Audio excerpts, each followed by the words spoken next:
The magnificent chaos of Hollywood presented in Babylon leaves the audience in a state of shock. To many critics and viewers, the film feels like an excessive display of shock tactics, ranging from debauched parties to severe verbal violence. Despite featuring A-list icons like Brad Pitt and Margot Robbie, the film was a box office failure. Director Damien Chazelle faced accusations of pretension and vanity, with critics claiming he prioritized his own ego over the audience's experience. However, those criticisms only scratch the surface of the iceberg. Babylon is, in truth, an epic chronicling the brutal transformation of American cinema in the late 1920s, a period when silent films gradually faded to make way for the talkies. Within this whirlwind of change, the era unveiled deep-seated grievances regarding class, race, and gender.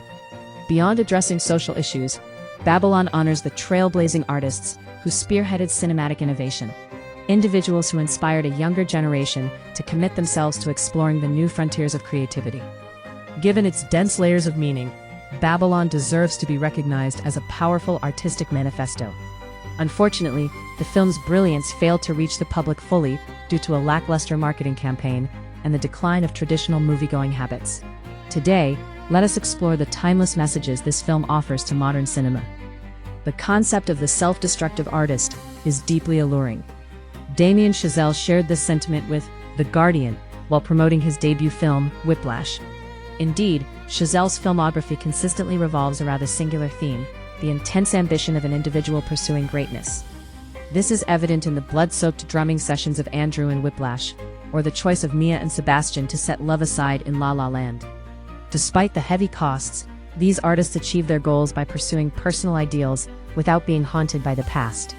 In Babylon, this artistic fervor is no longer confined to a single individual, but spreads across a diverse cast of characters with varied backgrounds. They are the artists of 1920s Hollywood, a time when the advent of sound films triggered a ruthless wave of professional displacement. To better understand this volatile transition and the artists affected by it, we must travel back to the period between 1920 and 1932, known as the Roaring Twenties. Following World War I, the conflict left deep psychological scars on an entire generation. European nations like France and Germany suffered heavy physical destruction, while many Americans returned from the front with horrific tales of death. Overall, the cruelty of the Great War led people to perceive the absurdity of so-called glory and national sacrifice for the first time.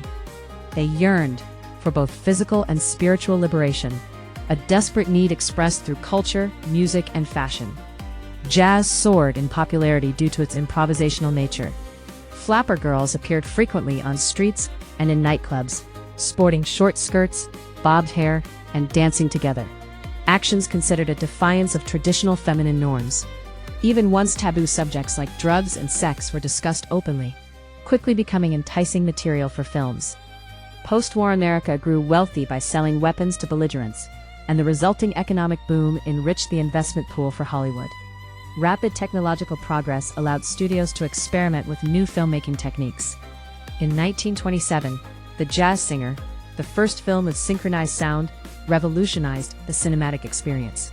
Additionally, the star Clara Bow embodied the bold, sensual flapper style of the era. She rose to fame in works like It and successfully transitioned into the sound era. The main characters in Babylon are constructed from such historical facts, reflecting the richness of the artistic community during Hollywood's golden age.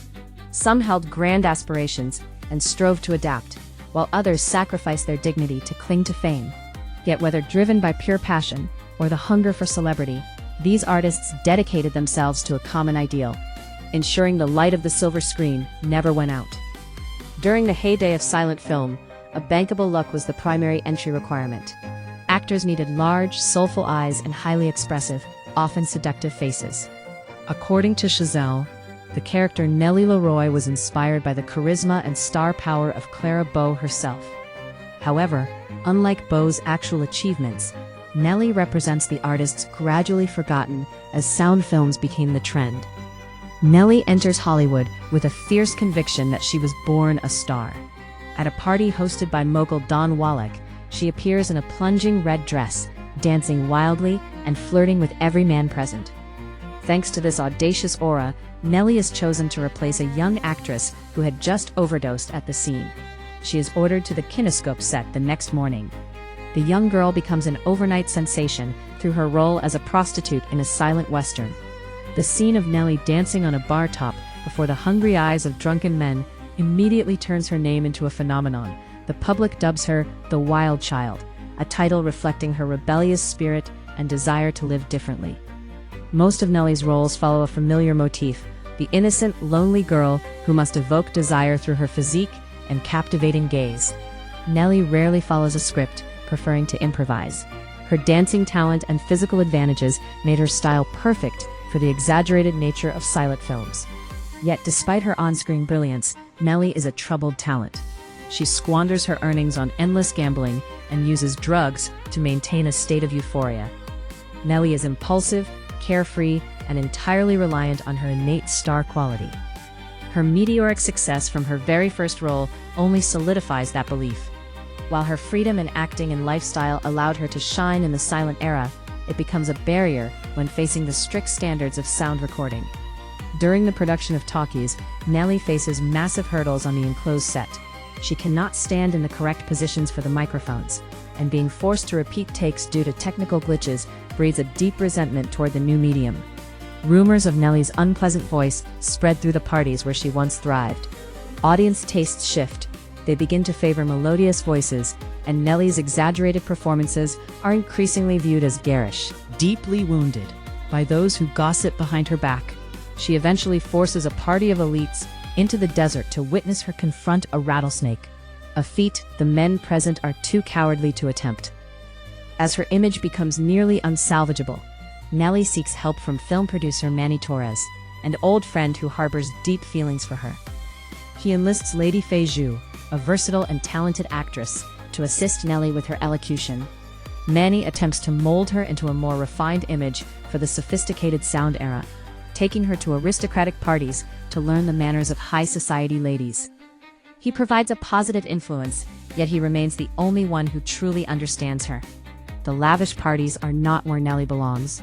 The elite never viewed her with kindness and challenged her intellect with questions about classical literature. Facing their contemptuous glares, Nellie retaliates with an uncontrollable bout of vomiting. By the end of the film, the audience witnesses Nellie's heartbreaking decline. Her films fail consecutively, leading her deeper into vice and causing constant trouble for Manny. Though she knows she has dragged him into an unstable life and recognizes his sincere love, Nellie chooses to leave him. In the conclusion, a newspaper reports her death at age 34 from an overdose. It is the end of an artist who could not accept reality, and a truthful snapshot of the industry's cold indifference. In contrast to Nellie, we encountered Jack Conrad, a veteran of the silent era. The character played by Brad Pitt is said to be inspired by legends like Douglas Fairbanks and John Gilbert, leading men whose careers faded when they no longer suited sound films. Jack possesses a suave, masculine appearance that captivated women. Given his status, he does not just act, he exerts control over every production stage to create works with a distinct personal touch. The shocking debut of the jazz singer completely alters the industry, and Jack is not exempt from the fallout. He attempts to adapt to maintain his star status, but like Nellie, he cannot overcome the new wave. Jack's tragedy is even more somber as he decides to end his life with a gunshot after his last two films fail miserably. Jack's background is explained in a scene where he practices diction with his fifth wife, a Broadway actress. Despite his efforts, Jack becomes irritable under constant correction. Simultaneously, he receives news that his close friend George has passed away, immediately venting his frustration on his wife. George was the first to recognize Jack's talent and co-produced a string of hit films with him. The person Jack respected most is gone, while his wife continues to praise the superior art of the new stage theater. Jack is haughty toward her, explaining that he lacked the financial means to access formal acting training. Like many other artists of humble origins, Jack was self-taught, believing the silent films he created would become a lasting legacy. That is not all. Jack's grim fate does not stem entirely from the inevitable evolution of film. His playboy nature and narcissism were tied to his lifestyle and work ethic. Jack was serious about his career, but as cinema adopted a new face, he felt betrayed. When asked by journalist Eleanor St. John if he missed silent films, Jack pauses before replying that one should not stand in the way of progress. However, hearing encouragement for performances that no longer impress the public, Jack becomes indignant that his efforts are unappreciated. The star does not underestimate sound films. Rather, he fears the pressure of keeping up with his peers. Filmmakers begin hunting for actors with professional vocal skills, and Jack simply possesses an average voice. Once, while quietly entering a theater to gauge the audience's reaction to his latest film, Jack hears them burst into laughter during a romantic scene. This is a fatal blow to an actor once worshipped as he was. An artist's ego is nothing compared to public taste, and a career as storied as Jack's collapses due to a single ridiculed work. The segment where Jack confronts Eleanor over an article implying he is washed up captures his longing for the golden age. He compares her to a snake hiding in the corner, unable to face the fire as he does. In rebuttal, Eleanor asserts that a snake knows how to hide in the shadows, observing and surviving. Conversely, Jack and other artists who rest on their laurels will eventually be consumed by the flames. Ultimately, it all comes down to the price one pays for the decision to continue or stop. Jack chooses to let go, knowing he no longer belongs to a world changing by the day. Yet, as Eleanor reminds him, Jack will always be preserved in the silent masterpieces that once dominated the screen. Hundreds of Jack Conrads will appear, but as long as someone replays his film, Jack will be present, vivid and immortal. That is the true legacy of an artist who lived fully for his passion. Manny Torres serves as the audience's representative, providing a vantage point to access a world as mad as Babylon. From a delivery boy handling dirty work for the big bosses, Manny rises to become a film producer. Through Manny's eyes, we witness the entire cycle of Hollywood's highs and lows, from lavish extravagance to the deadly hazards on set used to create blockbusters. In Babylon, Manny can be viewed as an intermediary link in the power hierarchy of the entertainment world, where connections are used to find resources and talent. After years of effort, he catches Jack's eye and is given the role of assistant. With his vision and resourcefulness, Manny quickly recognizes the immense potential of the Black community, particularly in the trending genre of jazz. From here, Manny initiates the idea of making jazz films centered on the musician Sidney Palmer. Manny eventually ascends to become the head of sound production at Kinescope. Having attained power, he is determined to save Nellie, the woman he loves deeply, at a time when the public has turned its back on her untamable nature. While not strictly an artist himself, Manny harbors his own obsession with innovation. He knows how to leverage the cinematic revolution to bring the novelties of sound film to the audience. However, Manny's greatest mistake is condoning the industry's dark side out of a blind belief that anything modern is inherently admirable. The peak of this compromise occurs when Manny asks Sidney to apply burnt cork to his face so his skin tone matches the other performers under the bright lights. In Manny's view, a lack of consistency in skin tone in a film centered on Black culture might displease the audience. Manny also fires Faye Zhu from Kinescope due to rumors surrounding her relationship with Nellie. This mindset stems partly from Manny's status as a Mexican immigrant. He severed ties with his family, abandoned his birth name, and adopted Manny, the nickname Nellie gave him. Out of a fierce belief that his contributions could reach great heights, he tries to mold a new Nellie so she can pursue his ideals alongside him. He ignores audience feedback regarding Nellie's weaknesses, factors he should have considered to market her more strategically.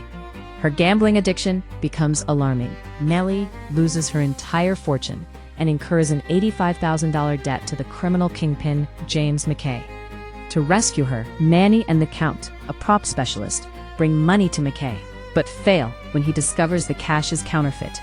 The role of James McKay, played by Tobey Maguire, appears only briefly, but reveals the dark, chaotic underworld beneath the dream of Hollywood. Let us return to the moment Nellie first set foot at Kinescope. Outside the studio gates, a long line of extras wait with signs reading, "Hire me." This reality resulted from a labor surplus in the industry. Most were people dreaming of changing their lives in Hollywood, believing a single role would turn the page. Many female actors were pushed into using their bodies for a chance before the camera. Those with special skills, like circus acts or martial arts, had to perform gruesome acts, like eating live rats. The prisons near James McKay's mansion are where such morbid activities take place. He profits from the desperation of unlucky artists, and anyone wishing to survive in the industry must serve people like him. Manny witnesses all the brutality behind the stage lights firsthand. He flees to Mexico with Nellie, nearly losing his life to McKay's henchmen, only to be abandoned by her. With so many terrifying memories of a Hollywood that was both glorious and depraved, Manny should have woken up and left cinema behind, as it was no different from a nightmare haunting him for life. The scene of Manny sitting in a theater, watching Singin' in the Rain and weeping, expresses all the accumulated turmoil within him, and his intense love for movies. Singin' in the Rain tells the story of Don Lockwood, a sought-after silent star, Lena Lamont, a famous actress with a grating voice, and Kathy Selden, a girl with a beautiful voice who must hide behind the scenes to dub for others. The film shares many similarities with Babylon, but carries a completely different tone, bright and full of faith in art.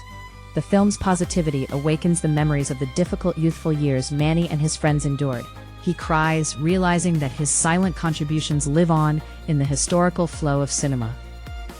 The controversy surrounding Babylon largely stems from a marketing campaign that differed greatly from what the film actually conveyed. Furthermore, Babylon is not a pleasant visual feast. Damien Chazelle opening the film with an elephant defecating on its handler accurately depicts the film's raw, gritty atmosphere. So if we set aside the marketing issues, can Babylon shine on its own? The answer lies with Damien Chazelle, who did not hide the fact that he considered Babylon the most daring project of his career. In some ways, Chazelle is as stubborn as the characters he created. He pursues cinematic innovation as fervently as Manny. He is determined to bear all consequences if Babylon fails, much like the drummer Andrews sacrificed blood and tears to break his own limits. He does not want Hollywood's golden age to fall into oblivion, just as Sebastian feared jazz would disappear. Babylon was an idea that took Chazelle 15 years to realize. This film is not just important to him, it is a vehicle to send a message to viewers that nothing is permanent. At some point in life, humans must admit that the upward momentum of the era will always be greater than themselves.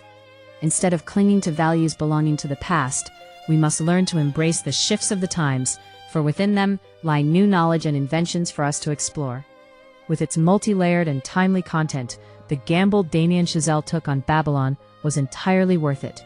Stories like this need to be admired and discussed to remind us of the power of film to resurrect the past, and from there to further appreciate the values that shaped the cinema of today.